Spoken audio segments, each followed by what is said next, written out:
عليهم ولا هم يحزنون أو قال الله تعالى في كلام وشأن حبيبه إن الله وملائكته يصلون على النبي يا أيها الذين آمنوا صلوا عليه وسلموا تسليما اللهم صل على سيدنا مولانا محمد وعلى آل سيدنا مولانا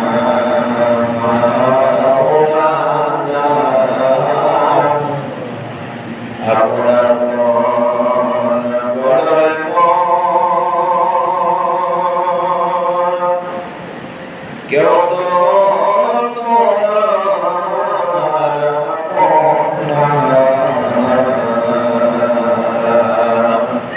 জেনে তোমার হবে না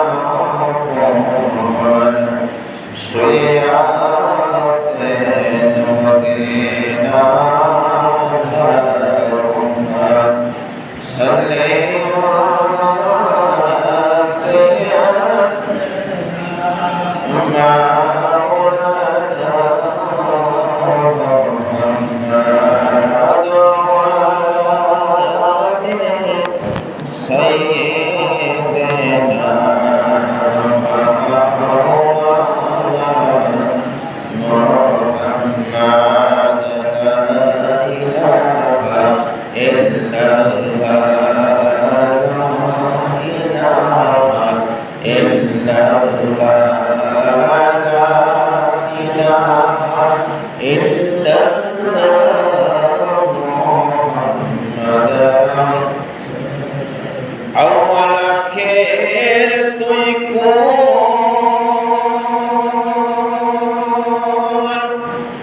দয়াল নবী সৃষ্টির মূল সেই নবীজির দরুদ পড় কলবে আল্লাহ জিকির কর লা ইলাহা ইল্লাল্লাহ إلا الله لا إله إلا الله محمد رسول الله اللهم صل على محمد وعلى آل سيدنا محمد وعلى آل سيدنا অন্ধকার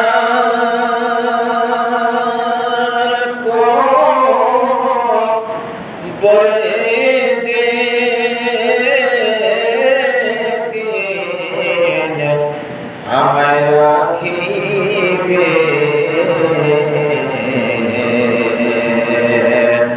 সেদিন রাসূল নবীনে কিয়ামতে তোরাবে আল্লাহুম্মা সাল্লি আলা মুহাম্মাদ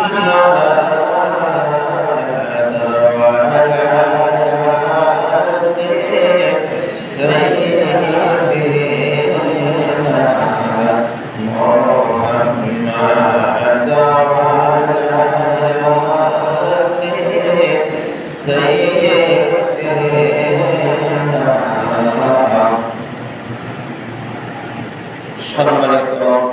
হযরতুল আলাইহিরা মুরব্বিন ইসলাম অত্র এলাকার সম্মানিত মুসল্লিরা উপস্থিত যুবক ভাইরা সকলের খেদমত আমার সালাম। আসসালামু আলাইকুম ওয়া রাহমাতুল্লাহি ওয়া বারাকাতুহু। আল্লাহ রাব্বুল আলামিনের দরবারে লাখ কোটি শুকরিয়া ও প্রশংসা এই জন্য যেই মহান রব্বুল আলামিন আমাদেরকে আজকে হাজারো রহমত থেকে বিরত রেখে আল্লাহর ঘর পবিত্র মসজিদে আসার সুযোগ দান করেছেন। সেই মহান আল্লাহর দরবারে শুকরিয়া শুকর করি আলহামদুলিল্লাহ। আল্লাহ শুকরিয়া আদায় করলে আল্লাহ খুশি হন না বেজার হন? কেমন খুশি হন? আল্লাহ বান্দাকে অগণিত নিয়ামত দান করেন। হাদিস শরীফ আছে, যখন কোনো আল্লাহর বান্দা আল্লাহর একটা নিয়ামতের শুকরিয়া আদায় করে, আল্লাহ রাব্বুল আলামিন ওই বান্দার আমলনামায় এতটুকু নেকি দান করেন, আসমান এবং জমিনের ভিতরে খালি জায়গাটা আছে, ওই খালি জায়গাটা আল্লাহ তার আমলনামায় নেকিতে পরিণত করে। সুবহানাল্লাহ, সুবহানাল্লাহ, আলহামদুলিল্লাহ, আল্লাহু আকবার। যে কোনো তাসবিহ আপনি আল্লাহর একটা শুকরিয়া আদায় করবেন। আল্লাহ আসমান এবং জমিনের ভিতরে খালি জায়গাটা আছে, ওই খালি জায়গাটা আল্লাহ তার আমলনামায় নেকিতে পরিণত করেন। কিসে? নেকিতে। এখন এই নেকি দ্বারা কি লাভ হবে? এই নেকি দ্বারা এমন একটি লাভ হবে ভাইরা আমার, ফি ইয়াউমিল কিয়ামা, কিয়ামতের ময়দানে এক বিন্দু নেকির অভাবে অনেক লোক জান্নাতবাসী হতে পারবে না। কতটুকু? এক বিন্দু।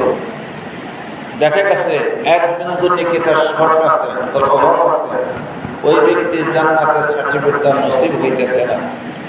ওই ব্যক্তি মনে মনে চিন্তা করবে, এই দুনিয়ার জমিনে আমার সবচেয়ে প্রিয় ব্যক্তি ছিল আমার জন্মদাতা মা এবং বাবা, তাদের কাছে কি হয়তো এক বিন্দু নেকি পেতে পারে। তখন ওই আল্লাহর বান্দা সঙ্গে সঙ্গে তার মা এবং বাবার কাছে চলে যাবে, কারণ মা বাবা সে আপনজন এই দুনিয়াতে কেউ নাই। কথা ঠিক কিনা? আমার মেয়েরা, হাদিস শরীফ আছে, আল্লাহর ওই বান্দা যখন এক বিন্দু নেকির জন্য অভাবগ্রস্ত হয়ে যাইবে, এক বিন্দু নেকি যখন তার অভাব হয়ে দেবে, থাকবে না, ওই আল্লাহর বান্দার সঙ্গে সঙ্গে তার মা বাবার কাছে যে হাজির হইব, আমার প্রাণের মা ও আমার মহব্বতের বাবা, ওই দুনিয়ার জন্য তোমরা মাথার গাম পায়ে ফেলাইয়া আমাদেরকে লালন পালন করেছো, না খেয়ে আমাদেরকে খাওয়াইছো। কথা ঠিক কিনা? মা বাবা মনে একটা ধন, সন্তানকে খুশি করার জন্য মা বাবা পেটে পাথর পর্যন্ত বাঁধে, কিন্তু তারপর সন্তানকে কষ্ট দিতে চায় না। কথা ঠিক কিনা? তো সন্তান বলবো যে দুনিয়াতে এত কষ্ট করেছো, কেমন কষ্ট? আমাদেরকে লালন পালন করতে গিয়ে তোমরা সুখের খানা খাও না, সুখের ঘুমাও না। এখন এক বিন্দু নেকির জন্য আমরা জান্নাতবাসী হতে পারবো। আমার ভাইরা, ওই মা এবং বাবা তখন সন্তানকে পরিচয় দেবে না। ওই মা এবং বাবা সন্তানকে বলবে, ওই দুনিয়ার জমিনে আমাদের সন্তান বলতে কেউ ছিল না, আমরা দুনিয়ার জমিনে বিবাহ সাথে করছি কিনা তাও সন্দেহ রয়েছে, কোনো উপায় নাই। কি হবে? এক বিন্দু নেকির জন্য বিরাট ইতিহাস। এবং ওই কঠিন মুসিবতের সময় আল্লাহ রাব্বুল আলামিন শেষ পর্যায়ে ওই বান্দারা তখন এক বিন্দু নেকির জন্য ছটফট করিতে থাকিবে। তখন মানুষগুলো দিশেহারা হয়ে যাবে, হায় হায়, এই কঠিন মুসিবতের সময় আমরা এখন কার কাছে নেকি পাব এবং কার কাছে গিয়ে আমরা এই দুনিয়ার জমিনে শাফায়াতের ফয়সালা পাব। শাফায়াত দুই প্রকার, একটা হলো শাফায়াতে কুবরা আর একটা হলো শাফায়াতে সুগরা। শাফায়াতে কুবরা যেটা, এটা আপনার আমার নবী মুহাম্মদ রাসূলুল্লাহ সাল্লাল্লাহু আলাইহি ওয়াসাল্লাম। আর শাফায়াতে সুগরা যেটা, এটা 1,00,000 মতান্তরে 2,24,000 পয়গম্বর কেরাম, সাহাবায়ে অর্থাৎ সাহাবায়ে কেরাম এবং আমাদের বেলায়েতের যুগে যেমন 4 জন ইসলামের প্রতিনিধি ছিলেন, এদেরকে প্রতিনিধি বলা হয়, খলিফা বলা হয়।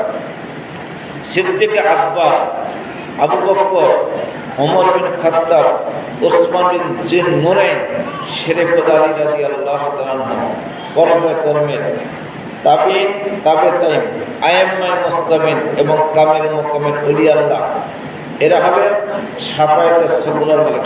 সুবহানাল্লাহ। তার শাফায়াত 2 প্রকার। শাফায়াতের কুবরা যেটা, এটা একমাত্র নবী মুহাম্মদ রাসূলুল্লাহ সাল্লাল্লাহু আলাইহি ওয়াসাল্লাম। আর শাফায়াতের সুগরা হলো 1,00,000 মতান্তরে 2,24,000 পয়গম্বর হইতে কামিল মুকাম্মিল ওলি আল্লাহ, বর্তমান যুগে বেলায়েতের যুগে যে সমস্ত কামিল মুকাম্মিল ওলি আল্লাহ আছে তারা, এটা শাফায়াতে সুগরা। এখন যে সমস্ত আলেমরা বলেন নবী ব্যতীত কেউ শাফায়াত করিতে পারবে না, এটা ভুল ধারণা। নবী হলো একমাত্র শাফায়াতের মালিক, শাফায়াতের মালিক। এবং নবী বন্টন করবে কারা কারা আজকের এই কঠিন মুসিবতের সময় এরা শাফায়াত প্রাপ্ত ব্যক্তি। তখন নবীর অনুমতি করবে যে সমস্ত ব্যক্তিবর্গগণ শাফায়াতের প্রাপ্ত, অনুমতি প্রাপ্ত ব্যক্তি, তারা শাফায়াত করছে। সুবহানাল্লাহ। ওই ব্যক্তি তখন এই এক বিন্দু নেকির জন্য মনে মনে চিন্তা করবে যে